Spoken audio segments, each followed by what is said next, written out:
for the 58th Kenya Science and Engineering Fair, we presented the Mailel Automated Silo. The Mailel Automated Silo is an incorporation of physics, agriculture, biology, and chemistry. And this project is completely came like, it was, what can I say? It came as a product of brainstorming. It's something that we've been observing in the farm for a lot of time, for the experiences that we've had in the farm. This is something that it has come first-hand from our experience in the farm. So what the Mailel silo is, a silo is a structure for preserving and storing silage. And silage is chopped fodder which has been preserved in the silo for fermentation, which is used for later use. So why did we come up with the Mailel Automated Silo? What is it going to be used for? The Mailel Automated Silo is going to be used to, first of all, enhance food security in Kenya. It's also used in environmental conservation, which I'll get to almost after I finish explaining. It also helps to enhance the agricultural sector. It's used to broaden the horizons for the agricultural sector, especially here in Baringo, where many farmers are dairy farmers, and something like this is actually a game changer, because many people in the semi-arid areas, they don't practice the making of silage because of the temperatures and the conditions, the topography. So if we actually incorporate this in those farms, anyone and everyone can be able to make silage. So this is going to enhance the production from the cows, which also enhances food security, because more production means more food. Also, there's also an increased production of food to the population of Baringo and even elsewhere. So one of the things that actually prompted us to come up with this system is the fact that those people who actually make silage, they use so much labor, like 20 people, especially those ones who have big farms. They use so much labor, and so much labor means a lot of expenses are used in paying the people, in paying the workers. Another problem is that the silage which is produced from the manual method of digging pits or heaping the silage on the ground is not very efficient, and it does not produce high quality silage, because first of all, silage needs to be compacted. And how do these people compact the silage? They step on the silage, or they run tractors over it. Now those people who don't have tractors, they have to hire a tractor, or they just use their feet, which is very time consuming. So those ones who use the tractors, there's another problem. It's not hygienic, because the tractor reverses, then goes over the silage, and it's stepped on the mud, the sand, then it comes and steps on the silage. Even the cows need to eat hygienic food, don't you think? Yes. So this system, it overcomes many of the problems. Like hygienic, it's very hygienic, because once someone has already put their silage inside here, there's no dirt, there's no mud, there's nothing. Plus, the labor used is maximum 2 people, or even one person. One person can manage this. Another advantage is that the money that the person would have used to dig the pits and to actually site the pits, some people don't have space in their farms, so the siting of the pits is very difficult. They have to buy the silage. So this is very space efficient. It doesn't require a lot of space. So the person who otherwise he would have looked for space to dig the pit or to heap the silage, he can use it for subsistence farming. That increases the chances of them, that actually improves their standards of living, because instead of struggling to dig pits for silage, which might actually get spoiled in carrying the farmer to losses, he can actually plant subsistence crops or even cash crops, depending on his preference. Moreover, the farmer also, using this system, it's very rare for the silage to go bad, because in the old system, air is able to get in because rodents are perforating the polythene, and the silage is going to get spoiled. The monitoring of the silage is not proper, because someone can't know what's going on underground unless they dig it up, and if they dig it up, it gets spoiled. So the farmer ends up undergoing what we call the sunk cost fallacy, where he has to utilize whatever he has, even if it's spoiled, because he's gone such a long way, he's paid so much money, but he can't let it go. It's going to pain him, because he's using so much of his time, his effort, and his money, and it's gone bad. So this system of ours is used to eradicate that, and even improve the livelihood of people in Baringo who like to practice dairy farming, and they want to increase the income and the economy of this county. So Maison is going to take us through the methodology and the objectives. So the objectives of our project is, number one, to make the silage making process efficient to the farmers, in that it saves the labor, cost and time, as she has said.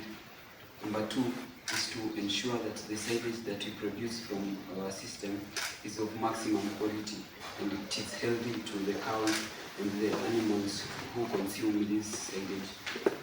Also, we are aiming at broadening the horizons of mechanization and technology in the agricultural sector, because lately we have seen that everything in the farm, machines are being introduced to do everything. The chaff cutters, the milking machines, the spraying machines. So we are trying to broaden the horizons of technology as far as agriculture is concerned. I'll head straight to the methodology and the working mechanism of our project. It is made of this cylinder. It's just a prototype. This cylinder is stainless steel. It's made of stainless steel, which does not rust and has high heat retention capacity like other metals. Also, it has these three devices. This firstly is a fan, which cools the system in case the temperature goes too high. This is a temperature monitoring device which states the temperature inside the cylinder. Also here we have an alarm which goes off if the temperature is too high and the fan can't cool it. So we'll demonstrate it.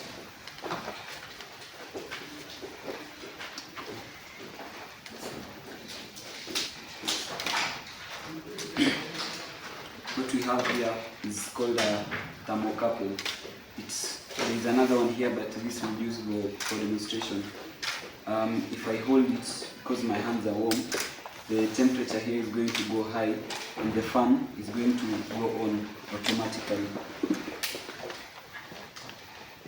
can just check it. So when the temperature goes higher, the fan is going to go on so that it can cool this system to achieve the parameters required in silage making. That is a temperature of 32 degrees.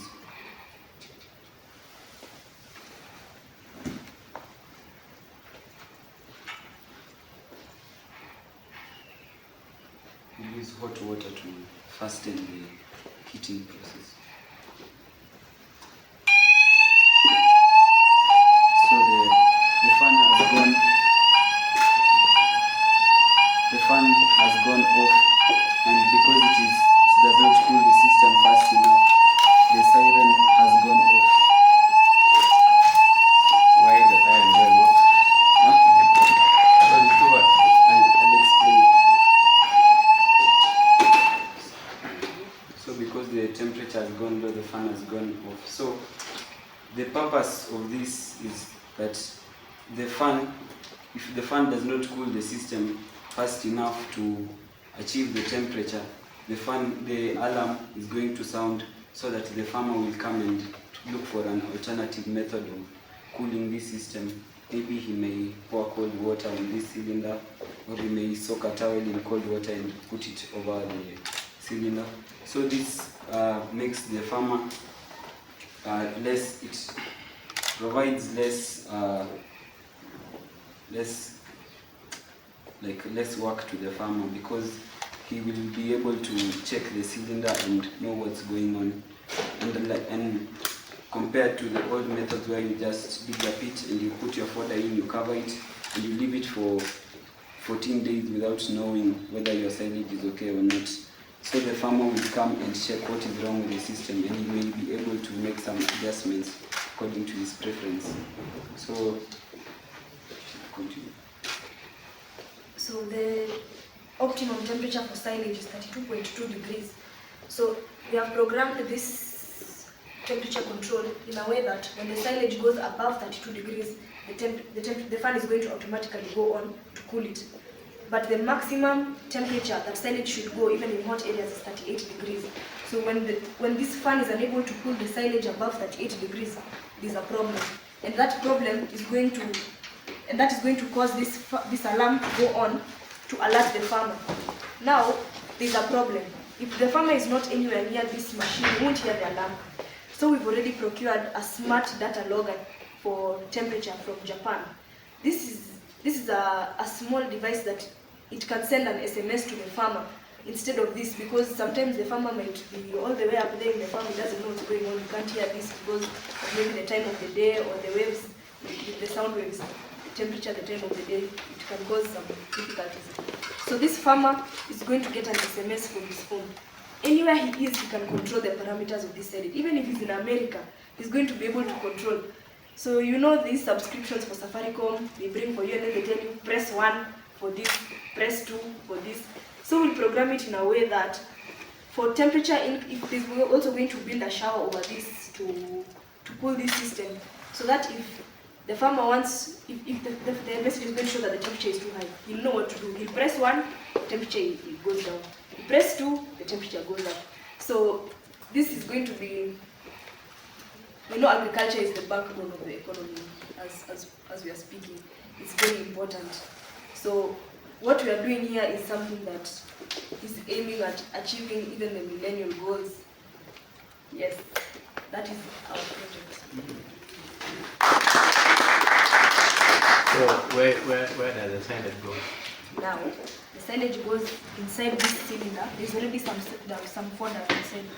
Oh. You can see some fodder that we've already. So you cut the maize and everything and put it inside there? Yes. And Then we have a piston here for even compaction of the silage to increase the surface area for fermentation.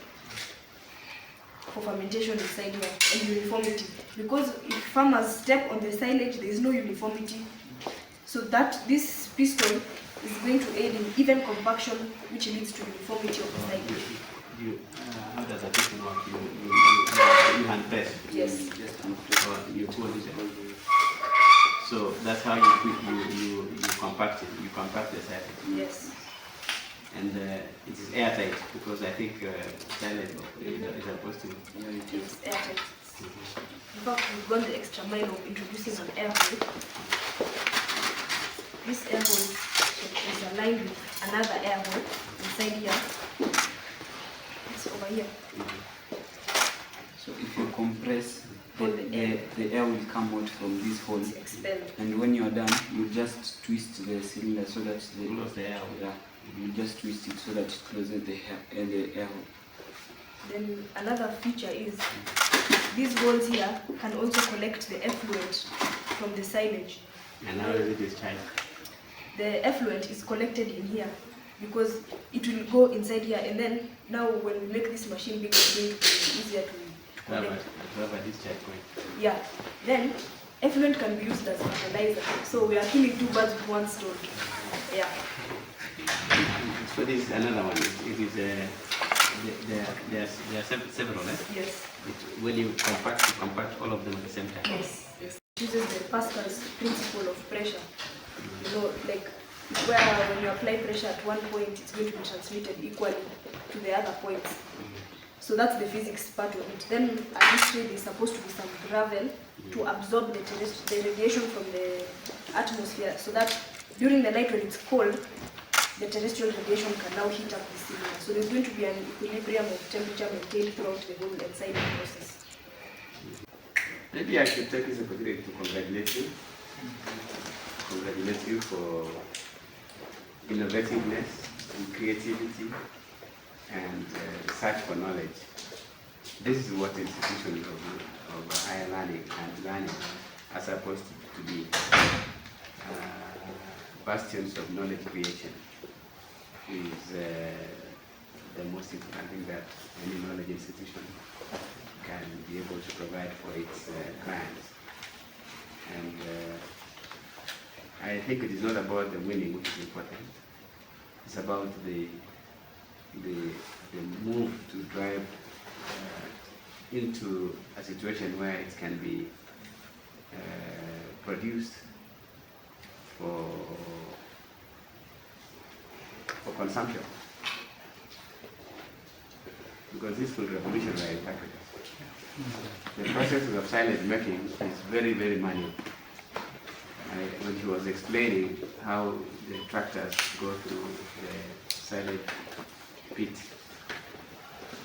You could imagine how heavy a tractor is, and it's moving through places where there could be bacteria and fungi and other vermin. So that when you are driving on top of the silage, you are leaving bacteria and other infectious creatures. So as unknown to you, you might be creating a culture for vermin that can infect them. So you avoid disease by having this one in an enclosed environment, that you don't have to use archaic technology to compact the silage. So congratulations. I'm proud to be associated with this. Do you call it an invention? No, it's not an invention, it's an innovation. It's an innovation. And congratulations to the teachers, because creating an enabling environment for these young people to thrive is not everybody's cup of tea. So what you have done is something that we are proud of. In Mailel County, we would like to create an enabling environment for young people to be innovative. The problem at the moment is that innovativeness is thought to be technological in the cyberspace or in the ICT space. Nobody is thinking now about innovation such as this one, that you are attempting to solve problems that are very practical. For that. Now, pongezi sana my son. This is my friend's daughter, and my neighbor also. Let me take this opportunity to thank our very own students from one of the best schools in our county, Sacho High School, who participated in competitions, the Science Congress. Science Congress in Kisumu. What do you call it? Science Fair in Kisumu, and coming out to be the top or the best innovators in Kenya during the recently concluded Science Fair in Kisumu. We in Baringo County are very proud of our young people, and we would like to say that we will continuously support the youth in discovering their talents. I would say individual initiative by the two students, but now high time that as a school we start an innovation club. I think it will go a long way in boosting other projects, not just one. I would wish to have 1, 2, 3 or 4 projects competing at the nationals. It will help us get the school on the map. So I think that can be achieved if we have a club that will be involved in the issues of innovation, not just in the sciences, but also in other areas. I'm Zadok, and I'm a F4 student in Sacho High School. What I want to see in the country going forward is more scientists, young scientists coming up with innovations like this and trying to solve the problems that we have in Kenya and trying to achieve the Vision 2030. Do you think the government has done enough, or what do you want to see in terms of government doing to ensure that the upcoming innovators live to their dreams? Because having such a kind of an innovation without it being expanded, what do you want to see the government doing to ensure that every other thing is being? Firstly, in some parts of the country, the government has done enough to cater for the young scientists. Even when we were yesterday with the governor, he promised that an innovation center is going to be set up in Kabarnet to assist the young scientists to come up with projects and proceed to higher levels. A little bit, just so you can echo what is all about and how does it work? This machine works, it has a piston that works under the principle of transmission of pressure from physics, and it is a cylinder that is made of stainless steel, because stainless steel does not rust, and it has a higher heat retention capacity which is required for silage making. And also it has devices that monitor the temperature, and it is able to stabilize the temperature using the fan. And if the fan does not work effectively, it has an alarm that sounds so that the farmer can come and cool the system with other alternative methods.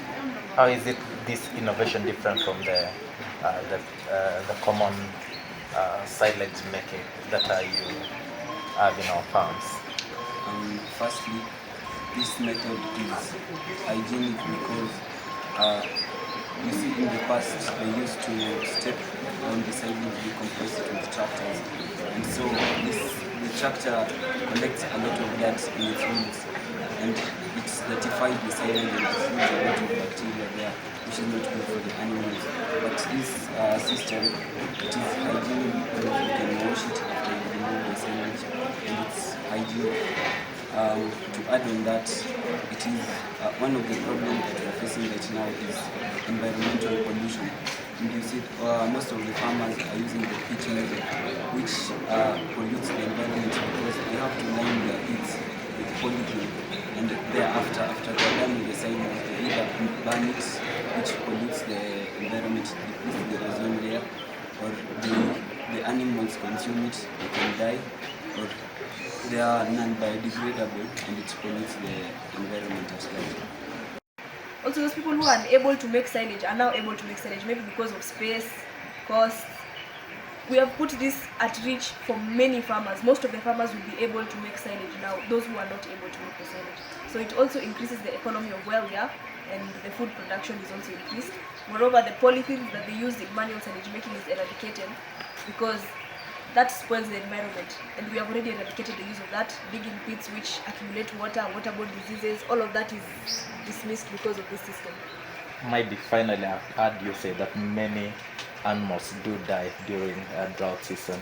Yes. Do you think in one way or another it brings about the issue of conflicts? Because we understand that when we have limited resources in the county, there's issues of cattle rustling because of limited resources. Do you think this innovation would one in another way address the issue of runaway insecurity in terms of limited resources? Yes.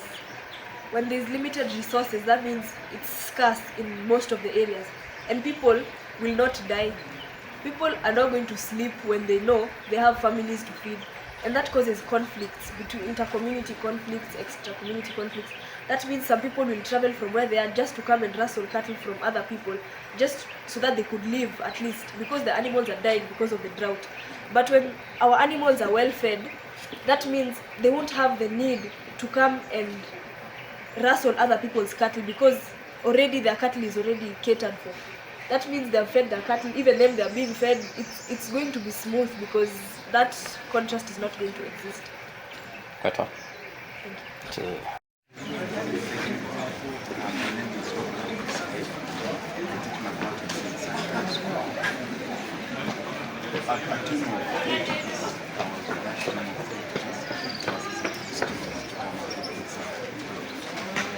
The project actually is to solve the issues of agriculture, the issues of silage. So we analyzed and we saw there is a method that we can absolutely experiment. So we did the experiment, we conducted the experiment in the school, also with assistant of the school administration, and we came up with quality silage. We have sent the silage so that it can be tested, and we will see the quality of silage together with the other that has been made using the quality. What brought about the need of such innovation? First, the way the farmers are actually making the silage using the polythene bags. And that is something which is not environmental friendly. So we decided to come up with this because it is environmental friendly. It will also reduce the greenhouse gases that we are experiencing lately in the country and in the world. I mean, currently in Form 4, the dome captain for the boys. Yes, this invention is superb. I mean, I'm personally do agriculture, and I can see the future is bright for the farmers. We're with Tuyaan together, and I know this is going to take a good toll on the farmers, because this will help them, especially those people in the arid areas. Yeah, and also as my teacher said, Mr. Sigil, this it doesn't require a lot of space, so it's quite economical and it's not bad. Yes, this will be good.